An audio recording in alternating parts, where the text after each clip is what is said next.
Hi friends, welcome to அன்பு life style. இன்னைக்கு ஒரு குயிக்கான வெஜ் பிரியாணி எப்படி செய்யுதுன்னு பார்க்கலாமா? ஸ்டவ் ஆன் பண்ணி குக்கர் வச்சுக்கலாம். குக்கர் காஞ்சதும் இதில் எண்ணெய் ஊற்றிக்கலாம். இப்போ இதில் ஏலக்காய், கிராம்பு, சோம்பு, பட்டை இதெல்லாம் சேர்த்துக்கலாம். வெங்காயம் போட்டுக்கலாம்.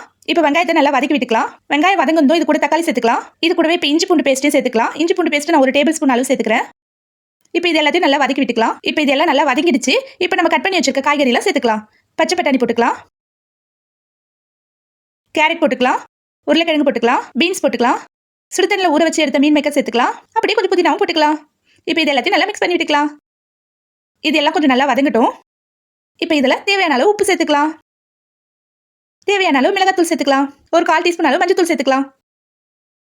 இப்போ இது எல்லாத்தையும் நல்லா மிக்ஸ் பண்ணி விட்டுக்கலாம். நான் 2 கப் அளவு அரிசி எடுத்திருக்கேன், அதனால ஒரு 3 கப் அளவு தண்ணி சேர்த்துக்கலாம்.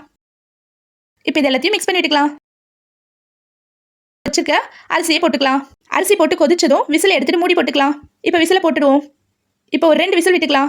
இப்போ கேஸ் ஆஃப் பண்ணிட்டு ப்ரெஷர்லாம் போயிடுச்சு. இப்போ குக்கரை ஓப்பன் பண்ணி பார்க்கலாம். ஒரு ஈஸியான குயிக்கான வெஜ் பிரியாணி ரெடி ஆயிடுச்சு. இந்த வெஜ் பிரியாணி உங்களுக்கு பிடிச்சிருந்தா லைக் பண்ணுங்க, கமெண்ட் பண்ணுங்க, ஷேர் பண்ணுங்க. மறக்காம அன்பு லைஃப் ஸ்டைல் சேனலை சப்ஸ்கிரைப் பண்ணிக்கோங்க. தேங்க்யூ, பாய்.